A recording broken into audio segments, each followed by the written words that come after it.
1994 में पहली आपकी पॉलिसी आई आईपीपीज की, जिसमें टोटल 15 आईपीपीज थे। उसके बाद 2002 में आई, उसमें फिर 15 आईपीपीज।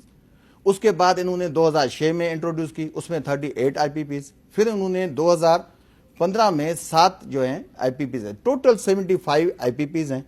उनके साथ एग्रीमेंट किया गया कि ये फॉरेन इन्वेस्टमेंट लाएंगे और रेट होगा इनका डॉलर्स में, नंबर 1। नंबर 2 कि इनको पेमेंट होगी कैपेसिटी पेमेंट।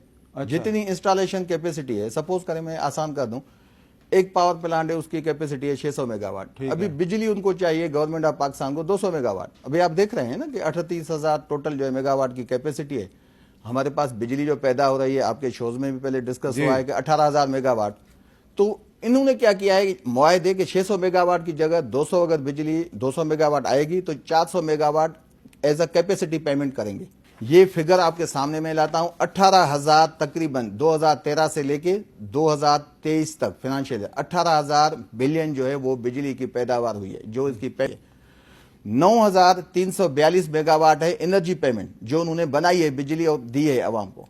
8,344 बिलियन जो अमाउंट है वो उन्होंने एज अ कैपेसिटी पेमेंट दी है, जो आइडल पेमेंट जिसको कहते हैं। वो हम एक सिंधी में कहावत देते हैं कि भैंस जो है ना वो दूध दे दे नादर शाह दूध पिएगा।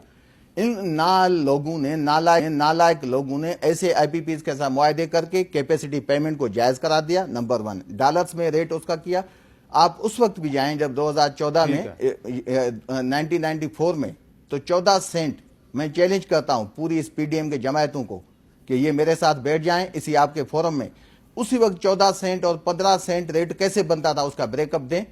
तो इन्होंने क्या किया है कि सारी ज्यादती करके ये आईपीपीज ही इस सारी महंगाई की जड़ है। मैं आऊं आपके सवाल पे, 1 मिनट सर। आईपीपीज की हमारी पहली कमेटी है पाकिस्तान की हिस्ट्री में जिसने आईपीपीज के एग्रीमेंट मंगवाए हैं। आप कभी आए हमारे ऑफिस में सी ब्लॉक में, मैं आपको दिखाऊं कि सारे आईपीपीज के बड़ी जदोजहद के बाद उन्होंने हमें दिए। आप देखेंगे कि at the time of signing off agreement वो सारे जो लोग उसके जो ओनर हैं वो दिखाया गया कि ये फॉरेनर्स हैं और फॉरेन इन्वेस्टमेंट है। जब यहाँ इनका वो प्लांट लग गए और यहाँ से इनको अर्निंग आनी शुरू हो गई तो with in few years 95% ownership change हो गई, पाकिस्तानी इसके ओनर्स हैं। अच्छा, फॉरेनर्स नहीं है ना, चेंज हो गई ओनरशिप। पाकिस्तानी कौम के साथ फ्रॉड हुआ है।